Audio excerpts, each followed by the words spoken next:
Supongamos que queremos calcular la distancia que existe entre el punto A y el punto B. Para esto, nosotros nos auxiliamos del teorema de Pitágoras. Suponiendo que estos dos puntos están sobre una línea recta, un tercer punto auxiliar nos permite formar un triángulo rectángulo, donde la hipotenusa de este triángulo rectángulo es la distancia entre esos dos puntos. Y esto es a través del teorema de Pitágoras, que nos dice que la hipotenusa es igual a la raíz cuadrada de la suma de los cuadrados de los catetos. O sea, C igual a raíz cuadrada de A cuadrada más B cuadrada. Ahora bien, nosotros aquí lo estamos viendo sobre un plano cartesiano. Entonces, lo que mide el cateto horizontal es en realidad la diferencia entre los valores de X de estos dos puntos auxiliares.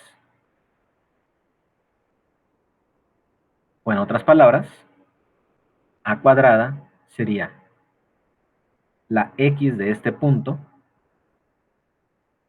menos la X de este punto elevados al cuadrado. Y en el caso de la parte vertical, sería el cuadrado de la diferencia de los valores de la Y en cada uno de los puntos. ¿Cuál elegimos como, en este caso, Y2, Y1, X2 o X1? Va a depender de cuál de los dos puntos elijamos primero. Ahora bien, si esto nosotros lo generalizamos, el cálculo de la distancia entre dos puntos en un plano cartesiano, nosotros lo podemos utilizar para encontrar la distancia entre los puntos que se formarían sobre una curva, lo cual nos va a permitir encontrar cuánto vale la longitud de la curva en un intervalo. Pero ¿cómo podemos, a partir de conocer la distancia entre dos puntos, obtener algo que nos permita encontrar la longitud de una curva? Vamos a deducir esto. El teorema de Pitágoras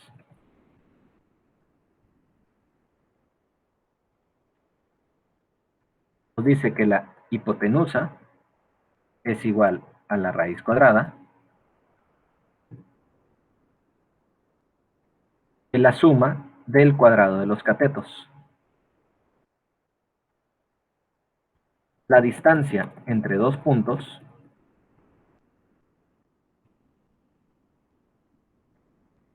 es igual la suma de los cuadrados, en este caso es de la diferencia de las abscisas y las ordenadas de dichos dos puntos.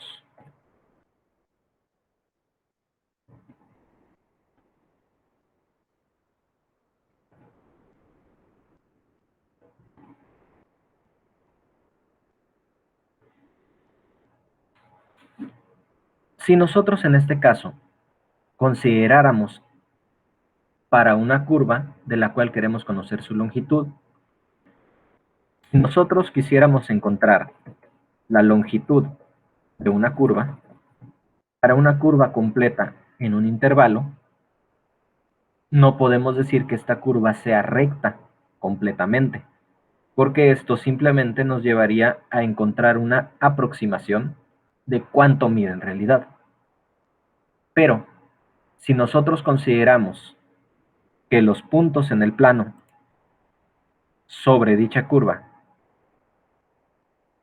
están muy cercanos entre sí, es decir, que estos son infinitamente cercanos entre sí, en un intervalo infinitamente pequeño, nosotros podríamos decir que un diferencial de esa longitud podría darse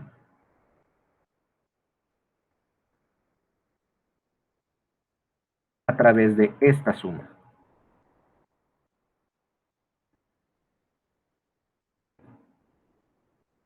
En este caso tendríamos la coordenada en X, que sería nuestra X1, menos la coordenada de un punto infinitamente cercano a él, que sería X más su diferencial.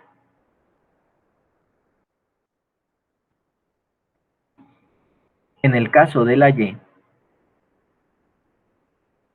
si nosotros consideramos que Y es la función evaluada en ese punto X,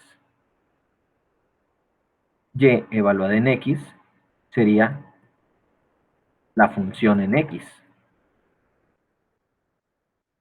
Y Y evaluada en X más el diferencial X sería f de X más diferencial X. Desarrollando el álgebra en este lado, menos por X es menos X, menos por el diferencial es menos diferencial de X, el cual nos va a quedar solo, dado que las X se eliminan entre sí, y quedaría diferencial de X elevado al cuadrado. Ahora bien, este término de aquí, f de X menos f de X más el diferencial X, ¿a qué equivale? Recordando que la derivada de una función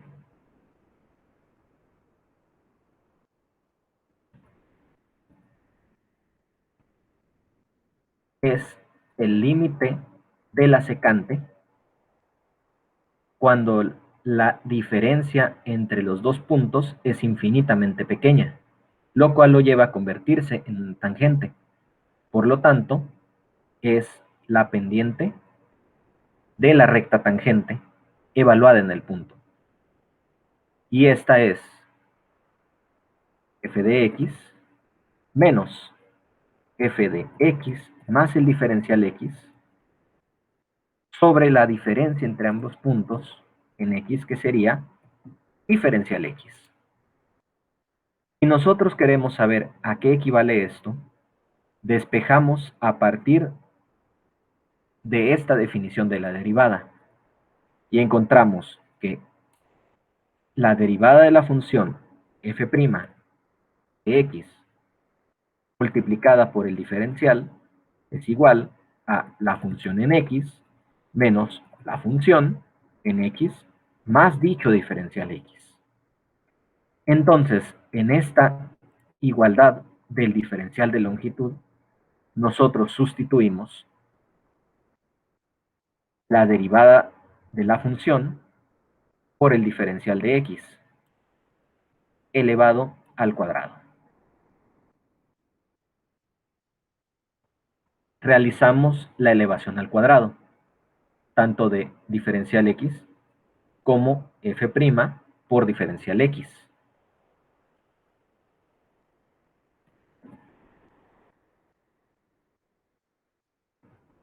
Esto quedaría diferencial x al cuadrado. Tendríamos también f' de x elevado al cuadrado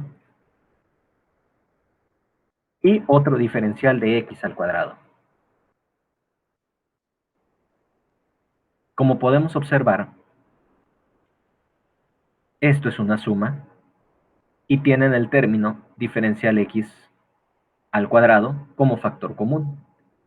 Como podemos observar, tenemos el diferencial de x al cuadrado como factor común, el cual podemos factorizar y obtener la igualdad de diferencial x al cuadrado por 1 más la derivada de f de x elevada al cuadrado. Como esto es una multiplicación,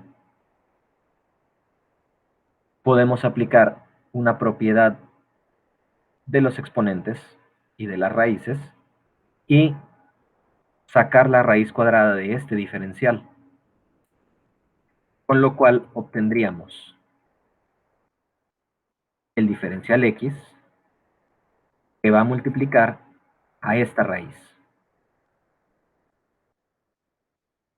Esto que tenemos aquí es lo que mediría un diferencial de longitud de una curva infinitamente pequeño.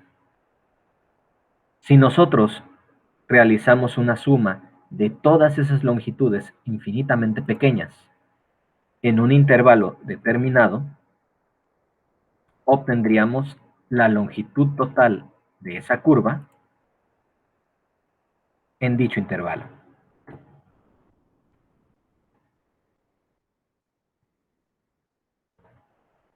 Para lo cual necesitamos conocer a la derivada de la función y posiblemente necesitemos completar el diferencial. Esta sería la fórmula que nos permite encontrar la longitud de la curva obtenida de manera analítica a través de la noción de la derivada de la función de x como la pendiente de la recta tangente a un punto.